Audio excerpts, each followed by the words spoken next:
Assalamualaikum warahmatullahi wabarakatuh. Perkenalkan, nama saya Ajmir Akmal, SPMSI. Saat ini saya bekerja sebagai dosen di Program Studi Teknologi Industri Pertanian Universitas Al-Muslim. Pada kesempatan ini saya akan menyampaikan salah satu mata kuliah yang saya ajar, yaitu mata kuliah Teknologi Pengolahan Hortikultura. Mata kuliah Teknologi Hortikultura yang ada di Program Studi Teknologi Industri Pertanian ini terdiri dari 3 SKS, yang 2 SKS yang belajar seperti biasa, 1 SKS itu praktikum. Mata kuliah ini sendiri deskripsinya yaitu mata kuliah yang dirancang untuk membekali mahasiswa dengan keterampilan yang diperlukan untuk mengolah hasil-hasil hortikultura untuk menjadi sesuatu produk yang bernilai tinggi, dengan pendekatan input maupun output. Nah, topik yang saya ajar pada mata kuliah ini yaitu meliputi yang pertama pendahuluan, yaitu menceritakan jenis-jenis tanaman hortikultura, bagaimana karakteristik tanaman hortikultura, dan pada pertemuan yang kedua saya menjelaskan tentang mutu dan keamanan pangan. Kemudian selanjutnya ada pemanasan dan pendinginan, kemudian ada pemupuan juga, kemudian homogenisasi, kemudian emulsifikasi, ekstruksi. Nah, setelah UTS saya juga mengajarkan materi bagaimana pengolahan hasil-hasil pertanian yang berkaitan dengan hasil-hasil penelitian saya, khususnya pada komunitas hortikultura, yaitu pada teknologi pengolahan manggis, kemudian pada teknologi pengolahan gula, kemudian teknologi pengolahan buah, kemudian teknologi pengolahan sayur-sayuran, kemudian teknologi pengolahan buah segar, kemudian teknologi pengolahan obat-obatan dan rempah, atau yang terakhir yaitu penguatan industri pangan. Nah, pada kesempatan ini juga pada perkuliahan ini saya mengambil beberapa nilai untuk mahasiswa. Di antaranya nilai yang saya ambil yaitu kehadiran 15%, kemudian sikap 10%, kemudian kuis 15%, kemudian UTS 20%, dan yang terakhir nilai yang saya ambil adalah UAS dengan bobot 20%. Untuk pembelajaran di kelas, mari sama-sama kita saksikan. Baik, Assalamualaikum warahmatullahi wabarakatuh. Dari mahasiswa apa kabarnya hari ini? Baik ya, terima kasih. Kita hari ini sudah kembali di mata kuliah Teknologi Pengolahan Hortikultura. Jadi adik-adik semuanya seperti yang di pertemuan sebelumnya, hari ini kita akan fokus lagi bagaimana tanaman hortikultura itu dapat diolah menjadi suatu produk yang bernilai. Kita lihat di sini pengertian dari hortikultura sendiri. Ada yang tahu jenis-jenis tanaman hortikultura? Yang mana aja jenis-jenis tanaman hortikultura? Tanaman hias, obat-obatan, sayur-sayuran, buah-buahan. Itu adalah salah satu jenis tanaman hortikultura. Tapi kita ketahui bahwa tanaman hortikultura itu tanaman yang sifatnya itu mengolah. Artinya apa? Ada proses budidaya. Nah, yang ingin kita lihat nanti adalah bagaimana teknologi pengolahannya untuk menjadi suatu produk. Jadi apa jadi produk? Saya sudah sampaikan kemarin. Memang ada hambatan, ada hambatan khususnya tanaman hortikultura ini. Kenapa? Salah satu hambatan dari tanaman hortikultura yang pertama apa? Mudah rusak, mudah layu, mudah busuk. Kenapa? Contohnya seperti sayur. Coba lihat ke sayur. Sehari nggak laku, maka petani itu rugi. Kecuali yang jenis buah-buahan. Ada juga jenis buah-buahan itu tidak masuk ke tanaman horti. Contohnya apa? Kita kan sering kadang-kadang tepat. Kayak kakao, ya. Kakao itu masuk tanaman berkebunan. Kalau durian dia mana? Durian, buah-buahannya juga masuk ke dalam hortikultura. Sekarang kita lihat bagaimana ya cakupan yang masuk dalam hortikultura ini. Ya. Pertama itu cakupan budidaya, pembiarkan, hama dan penyakit pasca panen, teknik pengolahan produk dan sistem agrobisnis. Nah, kita nantinya akan melihat bagaimana kita lebih mainnya di teknik pengolahan produk. Jadi kemudian dasar-dasar yang harus kita pahami dalam tanaman hortikultura, ya, yang pertama itu meliputi proses. Proses apa? Proses tumbuhnya tanaman. Kenapa kita perlu tahu proses tumbuhnya tanaman? Karena dalam proses yang kita lakukan nanti pasca panen, tanaman hortikultura itu setelah dipanen juga masih ada reaksi-reaksi fisiologis yang terjadi pada tanaman hortikultura ini, hasil hortikultura. Apa? Masih ada proses respirasi, ya, masih ada proses fotosintesis. Ya, jadi sehingga kita tidak hanya belajar bagaimana pengolahan hasil. Apa itu proses fotosintesis? Proses fotosintesis, ingat ya, proses fotosintesis adalah proses metabolisme pada tanaman. Artinya setelah kita panen, ya, setelah kita panen, misalnya kita panen manggis, ya, kita panen manggis. Setelah panen, manggis itu masih apa? Masih ada proses metabolismenya. Ya. Terjadi apa? Terjadi respirasi, transpirasi, sehingga terjadi kusut. Sehingga oleh kita mahasiswa teknologi industri pertanian, bagaimana ini kita olah, ya, bagaimana produk hortikultura ini, ya, kita manipulasi agar apa menjadi suatu produk dan tanaman.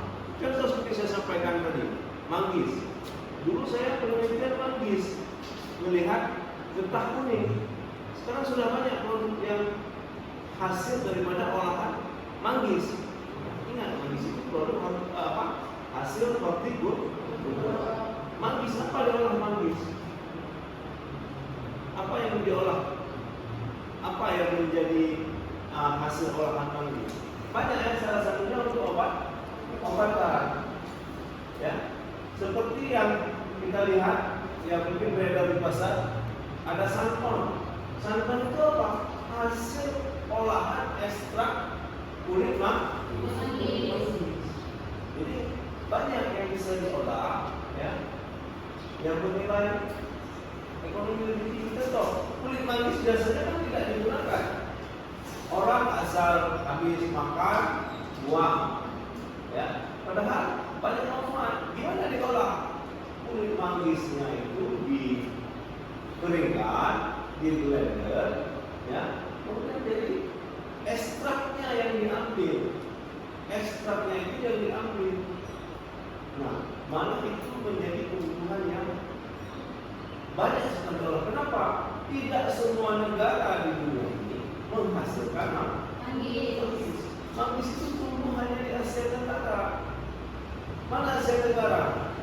Indonesia, Malaysia, Singapura. Nah, karena kita sama Malaysia, ya, saling klaim. Saya dulu presentasi di Malaysia. Orang Malaysia klaim, saya ikut konferensi di Malaysia. Orang Malaysia klaim manggis itu punya orang kami, Malaysia, orang Indonesia. Tapi secara luas kita yang menunggu. Bayangkan apabila produk hortikultura ini seperti manggis tidak ada di negara orang, ini mampu kita olah. Bayangkan berapa keuntungan yang bisa diperoleh, bisa ekspor. Dulu Ratu Elizabeth pesan, ya, memesan manggis. Bayangkan dulu, ya, belum ada kapal, belum ada pesawat, hanya kapal laut. Tapi manggis itu harus sampai ke Ratu Elizabeth. Bagaimana caranya? Adanya perlakuan pasca panen. Kalau habis seperti langsung dibawa ke Inggris beberapa hari lamanya, bayangkan, tidak sampai sana langsung sehingga ada proses-proses yang dilakukan, ya. Apa prosesnya? Nah, proses-prosesnya diatur, ya, diatur fase-fase pasca panen. Nah, ini kita lihat, ya, lapangan. Saya ceritakan fase-fase pasca panennya. Lihat, ini lapangan produksi, ya, lapangan produksi hortikultura itu yang pertama dari kebun, dari rumah kaca, dari rumah plastik, pekarangan, tempat industri bibit dan komponen pola landscape. Nah, kalau dari kebun mana tanaman hortikultura produksi dari kebun? Ada durian, ada manggis yang cerita tadi. Ada apa lagi? Ada langsat. Ya, itu adalah yang hasil dari kebun. Rambutan. Kemudian kalau dari rumah kaca apa yang dihasilkan? Jenis hortikulturanya sayur-sayuran. Contohnya apa? Budidaya pakcoy. Ya, pokoknya jenis sayur-sayuran. Nah, kalau yang dari rumah plastik juga apa? Kangkung. Pokoknya jenis sayur. Bisa juga yang di rumah plastik ini menghasilkan tanaman obat. Kemudian pekarangan. Apa? Pekarangan biasanya dihasilkan untuk kebutuhan sehari-hari.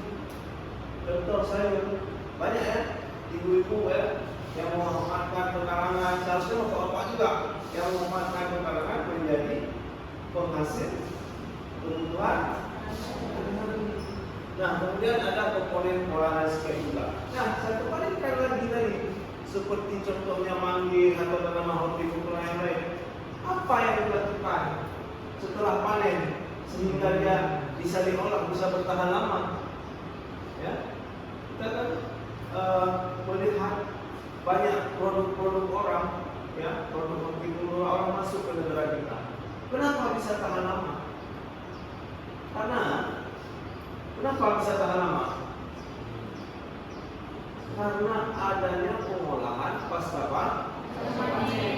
Bukan setelah panen, masukkan karung, dah selesai. Tapi mereka melihat apa yang perlu dilakukan pasca panen, setelah pasca panen. Apa yang tindakan yang perlu pertama dilihat? Kalau kita bisa ekspor seperti manggis dan lain sebagainya tadi, setelah pasca panen apa tindakan yang pertama? Tindakan yang pertama itu kita melakukan sortasi. Namun sebelum sortasi ada yang paling penting apa? Kita lakukan pembersihan. Ya. Misalnya saya sampaikan mangga. Mungkin dia pernah cerita mangga bengkel kita. Kenapa bisa diekspor ke Jepang? Harusnya kan busuk dia. Sampai ke Jepang busuk mungkin. Tapi karena ada tindakan pasca panennya. Apa tindakan pasca panennya? Setelah dipanen, tanaman buah mangga ini dibersihkan. Setelah dibersihkan, ya, ekspor itu punya standar. Nggak bisa semua mangga yang kita panen ini bisa kita ekspor, apalagi ke Jepang. Ada standar ekspornya. Apa aja? Salah satunya standar ekspor berkaitan dengan kualitas. Berkaitan dengan kualitas, hal yang paling utama yang dilihat itu berkaitan dengan fisik, ukuran. Sehingga setelah dipanen, dibersihkan, disortasi untuk sesuai dengan standar permintaan negara luar yang disukai oleh konsumen. Mana disortasi? Dipilah. Maksud sortasi itu memilah ukuran. Ada yang ukuran kecil, ya, berarti nggak masuk grade ekspor. Ada grade ekspor itu gimana cara sortasinya, Pak? Apakah kita pilih? Bisa saja dengan manual kita pilih. Tapi ada cara. Orang di Indramayu yang saya cerita tadi, buat kayu, ya, 2 kayu, dia gulingkan.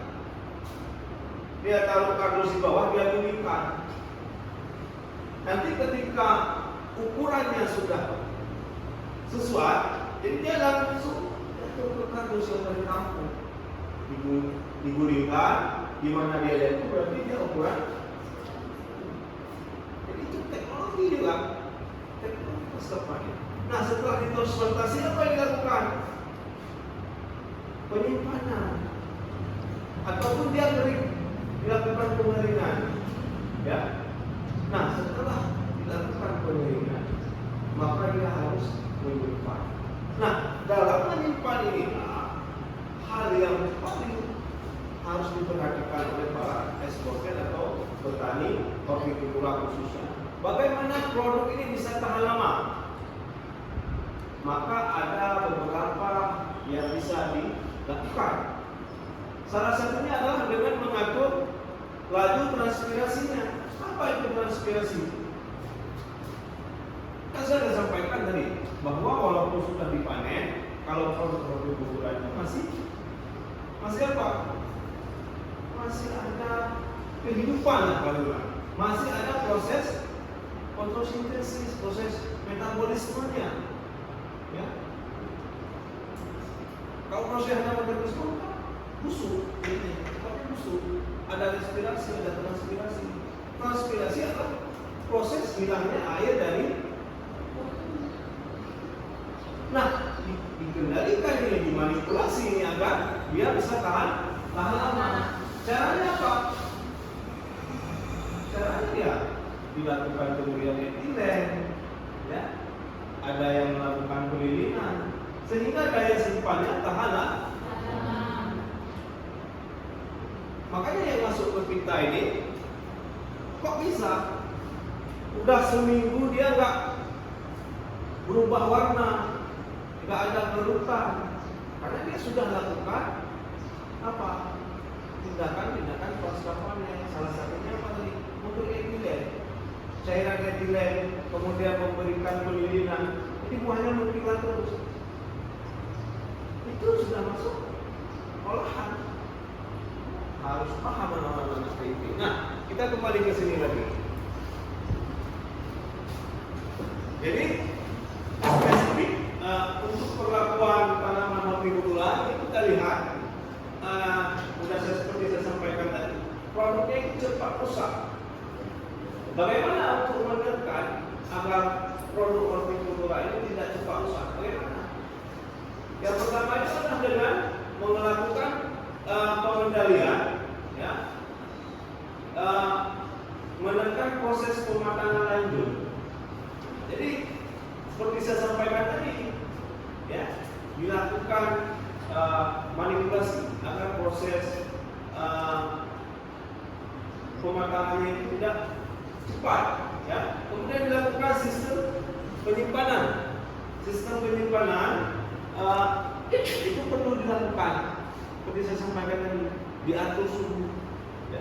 Berapa suhu yang harus stabil agar tanaman ini hasil hortikultura tidak cepat busuk, ya, tidak cepat rusak. Itu diatur.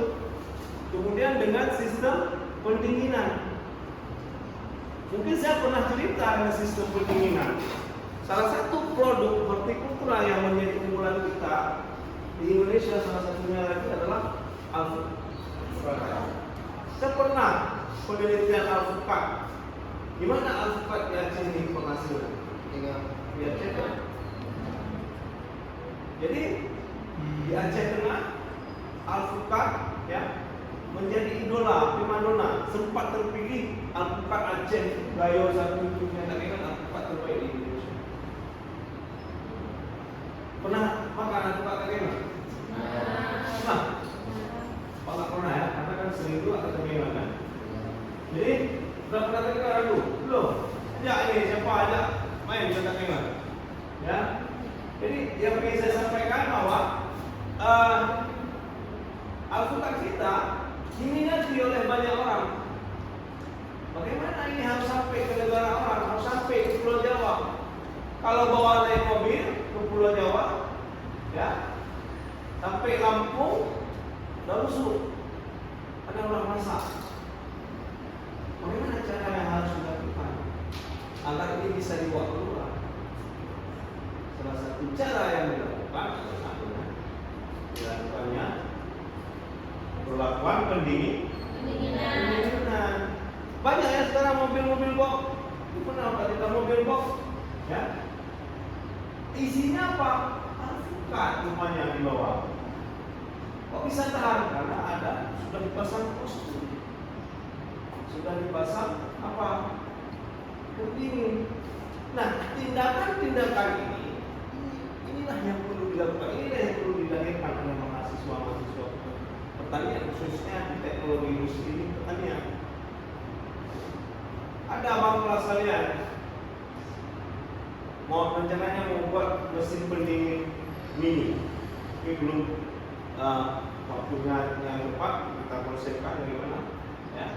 Jadi kenapa kita harus kegiatan bagaimana keterlibatan teknologi industri ini dalam pengolahan hortikultura? Nah, seperti dari alpukat dan banyak sekali masih ya, produk-produk hortikultura yang butuh pengolahan, butuh teknologi. Ya. Tentunya tujuannya adalah untuk kesejahteraan kita. Ya, mungkin itu sekilas dari saya tentang hortikultura dan bagaimana teknologi pengolahannya. Mungkin ada yang ingin bertanya? Dulunya? Ya, silakan. Perkenalkan namanya ya.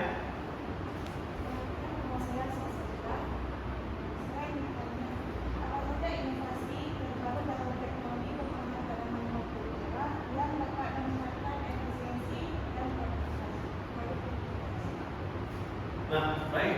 Pertanyaan yang sangat bagus. Ya. Apa saja inovasi yang saat ini yang ada, Pak, yang terkait dengan pengolahan hortikultura ini? Banyak sekali inovasi. Apalagi anak-anak dari PIP ini harus lebih banyak lagi. Apa? Salah satunya seperti yang sudah saya sampaikan tadi, adanya postur tadi. Itu kan teknologi juga. Teknologi bagaimana dia bisa bertahan lama. Kalau berbicara produktivitas, ya, itu nanti berbicaranya terkait di mana? Di budidayanya.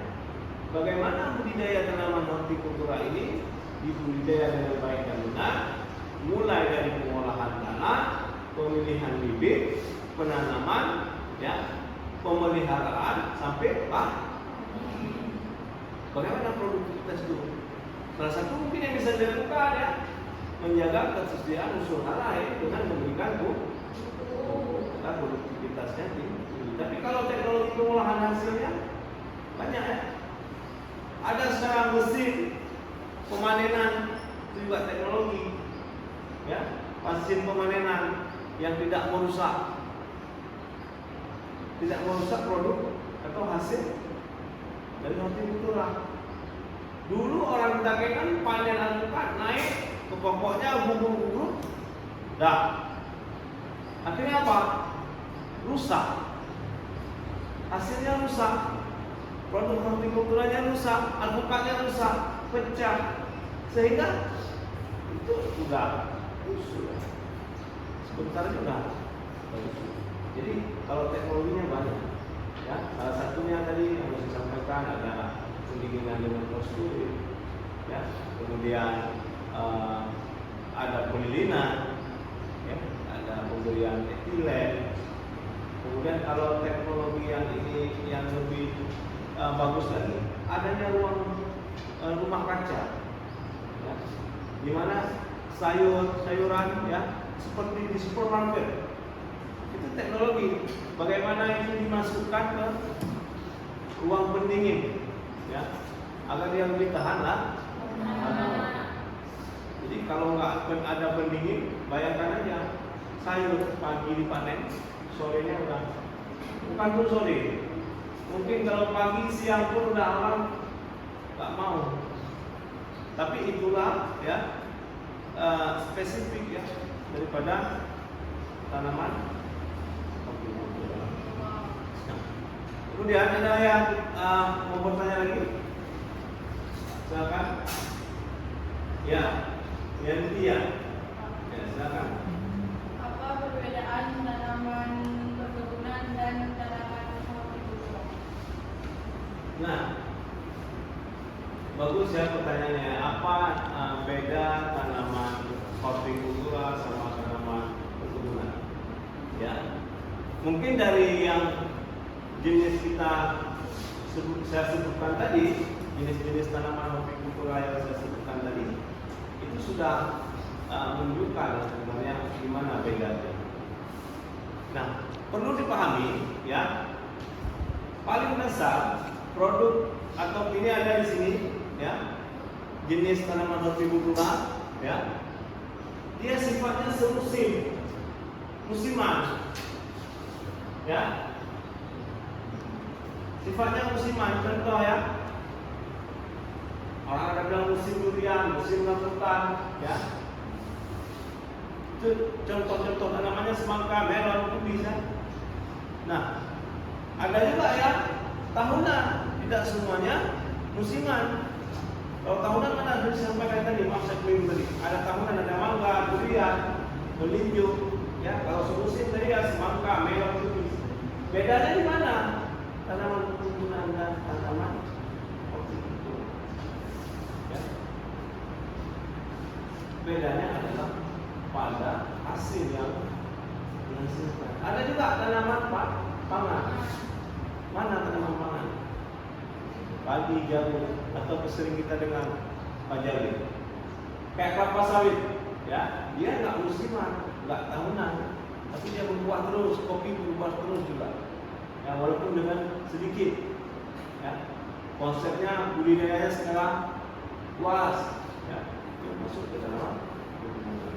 Jadi kalau bedanya dari sisi pandang saja sebenarnya ada pemanfaatan dan hasil daripada budidaya. Nah, ini di sini juga ya kita lihat karena sudah ini bagian-bagian yang bisa dipanen ya. Banyak ya, kalau tanaman horti mulai daripada umbi ya. Mana tanaman hortikultura yang dipanen umbi? Ada bawang merah ya, itu umbi lapis. Nah, kalau umbi batang ada kentang. Kalau ada akar bidang, ada wortel. Kalau sayur-sayuran mana? Tomat, terong, Kalau yang bersifat jenis biji. Selain lemon apa? Kacang masuk tanaman apa? Tanaman pangan. Tapi kalau kalian bilang kacang kedelai ya mungkin. Tapi kalau yang berbentuk kolom ada kacang panjang. Itu masuk tanaman. Karena pemanfaatannya untuk sayur. Ya, mungkin ada yang bunga ya atau floricul.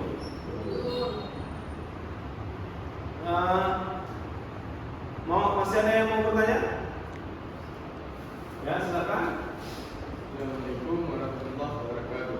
Waalaikumsalam warahmatullahi wabarakatuh. Perkenalkan, nama saya Zaman Galigi. Saya ingin menanyakan, apakah tanaman hortikultura dapat meningkatkan aset negara, dan apakah tanaman hortikultura dapat meningkatkan ekonomi masyarakat? Karena mengingat informasi cuaca semakin ke depan semakin buruk, apakah para Menteri Pertanian sudah apakah gimana caranya kita mengatasi agar apakah tanaman hortikultura dapat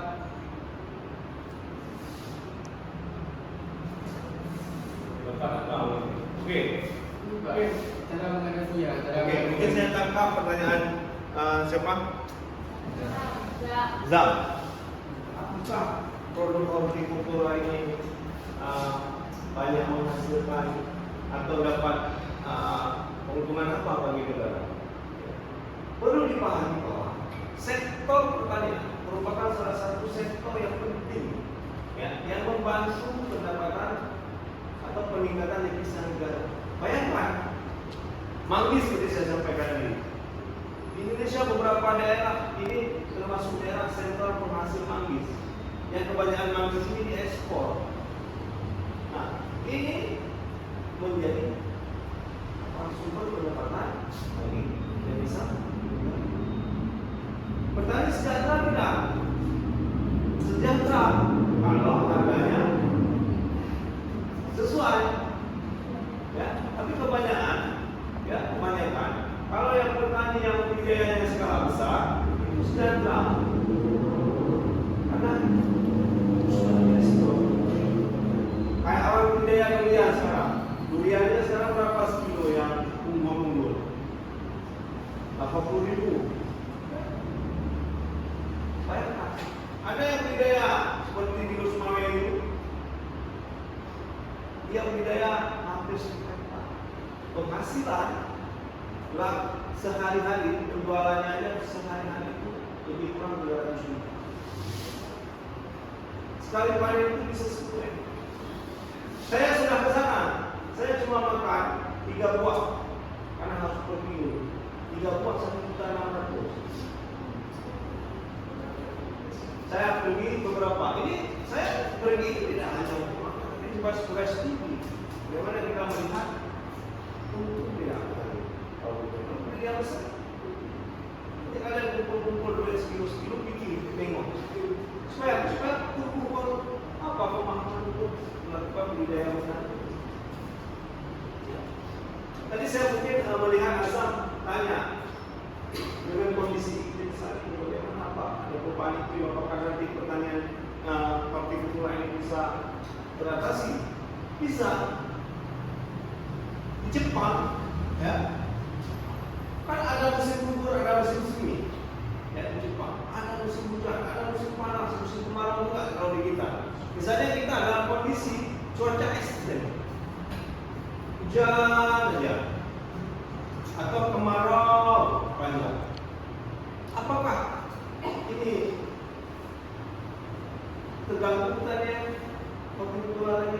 Itu maksudnya. Ya pasti terganggu. Nah, bagaimana solusinya? Di negara luar yang tidak punya lahan, ya, tidak punya lahan aja bisa menghasilkan. Solusinya apa? Dibuat rumah kaca atau greenhouse. Jadi tempat budidaya.